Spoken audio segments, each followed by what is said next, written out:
Hello students, good morning. कर चलते हैं आज की वीडियो की तरफ। तो आज का हमारा टॉपिक है सैटेलाइट। ओके, क्लियर है। तो सैटेलाइट के पहले मैंने डिफाइन लिखी है, satellite is a body which continuously revolving around a planets और heavenly body in an orbit. Okay, जो एक स्मॉलर बॉडी जो बिगर बॉडी के अराउंड में सर्कुलर पाथ में रिवॉल्व करेंगे उसे हम क्या बोलेंगे, सैटेलाइट बोलेंगे। ओके, अब सैटेलाइट जो है वो it is of two types, दो टाइप के सैटेलाइट है। पहला है नेचुरल सैटेलाइट। तो नेचुरल सैटेलाइट की एग्जांपल क्या है, मून। अब मून जो है वो क्या कर रहा है, continuously revolving around the earth. Okay, तो स्टूडेंट एक और एग्जांपल है ऑल द प्लैनेट्स। अब सारे प्लैनेट्स जो हैं वो भी रिवॉल्व कर रहे हैं किसके अराउंड में, सन के अराउंड में। तो इट मीन्स दैट कि all the planets revolving around the sun is also the natural satellite of sun. Okay, clear है। अब नेक्स्ट है उसके बाद मैन मेड सैटेलाइट। अब स्टूडेंट जो मैन मेड सैटेलाइट होता है उसे हम आर्टिफिशियल सैटेलाइट भी बोलते हैं। क्लियर। अब आर्टिफिशियल सैटेलाइट क्या है, इसकी एग्जांपल क्या है, आर्यभट्टा है, स्पुतनिक है, इनसेट है, चंद्रयान 1, चंद्रयान 2, चंद्रयान 3 हो गया। ओके, तो बहुत सारे सैटेलाइट ऐसे हैं जो ऑन द सरफेस ऑफ अर्थ से क्या किए हैं, लॉन्च किए गए हैं। Okay, clear. अब लॉन्चिंग में क्या है, अब इसके प्रिंसिपल जो है, प्रिंसिपल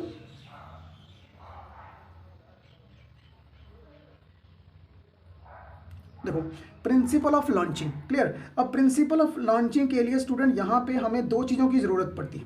ओके, एक तो हाइट। क्लियर। एक हमें चाहिए एक सूटेबल हाइट। Okay, clear. और एक चाहिए हमें हॉरिजॉन्टल वेलोसिटी। ओके, क्या चाहिए हमें, एक हॉरिजॉन्टल वेलोसिटी चाहिए। ओके, तो अब देखो यहाँ पे मैं इसकी एग्जांपल को समझाता हूँ। ये अगर हमारे पास यहाँ पे अर्थ से यहाँ पे एक टावर है। ओके, तो इस टावर से इस पॉइंट के ऊपर पी पॉइंट पे let us suppose consider a satellite which is placed at point P. Okay, and it is when it is projected.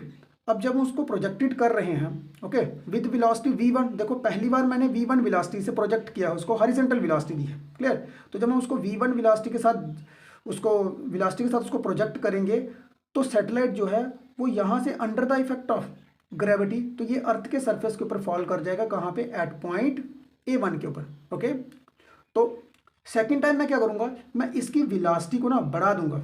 Okay, ये वेलोसिटी v2 जो है वो क्या होगी, v1 से बड़ी होगी। ओके, लेकिन ये अभी भी इतनी ज़्यादा सफिशिएंट वेलोसिटी नहीं है, वो दोबारा से under the effect of earth, तो क्या करेगा वो, दोबारा से hitting on the surface of earth, तो ये गिर जाएगा। इस बार जो इसके गिरने का पॉइंट है वो है A2।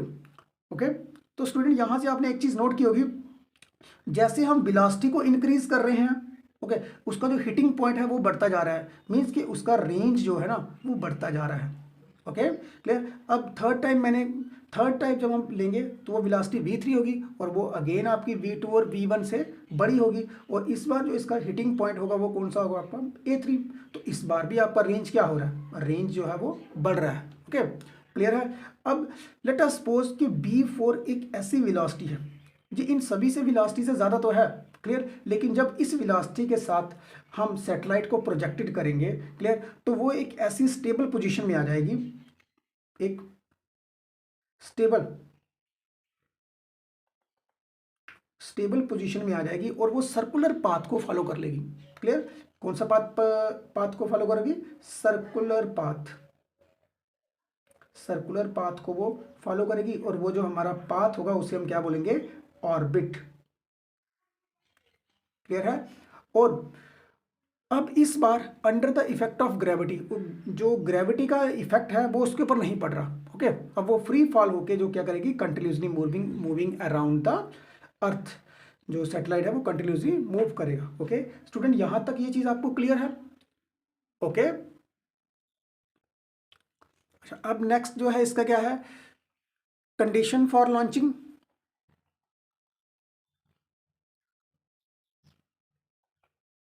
Condition for launching. अब स्टूडेंट मैंने आपको बताया कि किस प्रिंसिपल के साथ ये वर्क करेगा सैटेलाइट। ओके, तो अब इसकी कंडीशन में अगर देखा जाए तो इसके कंडीशन में हमें सबसे पहले नंबर पे एक सफिशिएंट हाइट चाहिए। क्या चाहिए, एक सफिशिएंट हाइट चाहिए। ओके, तो स्टूडेंट जो मैंने यहाँ पे डायग्राम में आपको बताया है कि डायग्राम में अर्थ से हमें इतनी हाइट के ऊपर, इस हाइट तक जहाँ तो वो हमारे पास टावर होना चाहिए। क्लियर। अगर हमारे पास मान लो वो टावर है, तो उस टावर की जो हाइट है ना, जो टावर की हाइट मैंने यहाँ पे h लिखी हुई है, और वो हाइट इतनी होनी चाहिए कि वो अर्थ के एटमॉस्फेयर के से ज़्यादा होनी चाहिए। अर्थ एटमॉस्फेयर, अर्थ के एटमॉस्फेयर से वो ज़्यादा होनी चाहिए, क्लियर। लेकिन ये चीज़ जो है वो पॉसिबल नहीं है, ओके, ये पॉसिबल नहीं है, ओके। तो हम क्या करते हैं, हम यहाँ से अर्थ के सरफेस से ही जो सैटेलाइट है उसे हम लॉन्च कर देते हैं। क्या कर देते हैं, उसको लॉन्च कर देते हैं, ओके। तो जैसे ही अर्थ के एटमॉस्फेयर से ऊपर ऊपर को वो इंक्रीज कर जाएगा, इतनी हाइट गेन कर लेगा, क्लियर। जैसे मान लो यहाँ से ये अर्थ का, ये है आपका अर्थ का एटमॉस्फेयर, क्लियर, अर्थ एटमॉस्फेयर। तो जैसे ये अर्थ के एटमॉस्फेयर तक पहुँच गया है, ओके, इस पोजीशन तक पहुंच गया है, फिर इस पोजीशन के ऊपर हमने बोला था कि सेकंड कंडीशन आपके पास कौन सी थी, कि v4 वाली वेलोसिटी। तो v4 वेलोसिटी हमारे पास कौन सी आएगी, ये एक सफिशिएंट वेलोसिटी भी होगी हमारे पास, और ये सफिशिएंट वेलोसिटी आपके पास कौन सी होगी, हॉरिजॉन्टल वेलोसिटी होगी, horizontal velocity, okay, sufficient horizontal velocity, okay. और ये सफिशिएंट हॉरिजॉन्टल वेलोसिटी जो है, ये वो वेलोसिटी होगी जिसके ऊपर जो सैटेलाइट है, सैटेलाइट का जो under the effect of gravity जिसे बोलते हैं, कि ग्रेविटी का इम्पैक्ट पड़े और वो hit on the surface of the earth के ऊपर सैटेलाइट गिर जाएगा, वो नहीं होगा, ओके, क्लियर है। और वो कंटिन्यूसली वो क्या करेगा, सर्कुलर पाथ को फॉलो कर लेगा, ओके। ये चीज़ एक आ गई, दूसरी कंडीशन आपके पास आ गई।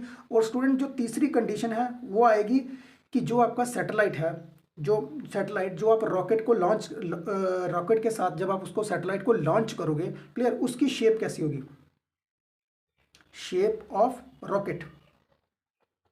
तो student the shape of the rocket जो है वो हमेशा किस तरह की होनी चाहिए, बुलेट की शेप जैसी होनी चाहिए। बुलेट की शेप जैसी जो है वो ज़रूरी है, ओके। बुलेट की शेप जैसी अगर सैटेलाइट होगा, क्लियर, तो वो क्या करेगा, जो यहाँ पे जो एयर है, एयर का रेजिस्टेंस बहुत ज़्यादा होता है, क्लियर। तो एयर के रेजिस्टेंस को वो क्या करेगा, पार कर देगा, क्लियर, ओके। तो एयर का रेजिस्टेंस जो है ना, वो कभी कभी सैटेलाइट उससे क्या होता है, बर्न हो जाता है और वो डैमेज हो जाता है, क्लियर। तो इसीलिए एयर का रेजिस्टेंस को पार करना बहुत ज़रूरी है, ओके, उसको डिक्रीज करना बहुत ज़रूरी है। तो एयर के रेजिस्टेंस को हम कहते हैं viscous force offered by air, okay, clear है। तो इसको भी पार करना बहुत ज़रूरी है, क्योंकि हमें रिड्यूस करना है विस्कस फोर्स को, ओके, क्लियर है। अच्छा, ये तो आपके पास ये तीन कंडीशनें हैं कि जिससे आपके पास जो है वो कंडीशन होनी चाहिए लॉन्चिंग की। तो स्टूडेंट मैं अब आपको ऐसे सिंपली एक ओवरऑल कंक्लूजन बता देता हूँ कि किस तरह से ये लॉन्च करेगा, ओके। जैसे मान लो ये हमारे पास एक सरफेस ऑफ द अर्थ है, तो यहाँ से जैसे हमने सैटेलाइट को लॉन्च किया, तो पहले नंबर पर हमें एक हाइट गेन करनी है, ये वाली हाइट, ओके, जो सूटेबल हाइट है, that height which is greater than the earth atmosphere, okay. अब अर्थ के एटमॉस्फेयर से ये बाहर चला गया है, अब हमें चाहिए एक सूटेबल वेलोसिटी, और वो भी horizontal velocity, that is v4 velocity, okay. तो जब मैं v4 वेलोसिटी के साथ उसको लॉन्च करूंगा, तो इस वेलोसिटी के साथ जो है ऑब्जेक्ट जो है वो continuously revolving around the earth in an circular orbit, okay. और that velocity is known as orbital velocity, और उस वेलोसिटी को हम क्या बोलेंगे, ऑर्बिटल वेलोसिटी बोलेंगे, ओके। यहाँ तक ये चीज़ क्लियर है, ओके। अच्छा, अब उसके बाद जो है वो आएगा आपका यूजेस ऑफ सैटेलाइट। जी, अब देखो स्टूडेंट, यूजेस ऑफ सैटेलाइट। अब यूजेस ऑफ सैटेलाइट में क्या है कि स्टूडेंट, अब आपको पता है कि यहाँ पे अब सैटेलाइट की रेस लगी हुई है पूरे वर्ल्ड में, ओके। तो सैटेलाइट का डिफरेंट टाइप्स ऑफ यूजेस हो रहे हैं उसके, क्लियर। जो हमारे पास जो सूटेबल होंगे, जो मोस्ट इंपॉर्टेंट है, उसको ही हम डिस्कस करेंगे। सबसे पहले नंबर पे आता है आपका वेदर कंडीशंस, वेदर फोरकास्टिंग को जानने के लिए, ओके। वेदर की जितनी भी इंफॉर्मेशन जो है वो सैटेलाइट जो है वो कलेक्ट कर लेता है, ओके। और जो सबसे ज़्यादा हो रहा है वो हो रहा है आपके पास इस समय कम्युनिकेशन प्रोसेस, जो कम्युनिकेशन सिस्टम है वो सारा का सारा इस समय जो चल रहा है कम्युनिकेशन, वो किसके थ्रू चल रहा है, सैटेलाइट के थ्रू चल रहा है, okay, clear. All the communication system जो है going on with the help of satellite, artificial satellite, okay, clear है। And the third one is कि अगर हमने सैटेलाइट को लॉन्च किया है, तो हमारे लिए जो जानकारी जो हमने जानना है, knows the exact shape of earth, exact shape of earth को जानने के लिए भी हमें मिलेगा, ओके, कि अर्थ की एक्चुअल में शेप क्या है, ओके, ओके। तो उसके बाद जो नेक्स्ट होगा वो होगा आज बहुत सारी कंट्रियाँ जो है वो यूज़ कर रही हैं स्पाइंग पर्पसेस के लिए। ओके, अपने बॉर्डर को सेव करना है। क्लियर? ओके, तो बाकी है, बाकी स्टूडेंट और भी बहुत सारे हैं, जैसे सी का फिनोमिना को अगर आपने रीड करना है। ठीक है, तो सैटेलाइट के जो हैं वो बहुत सारे यूजेस हैं। ओके, क्लियर है? Okay students, thank you.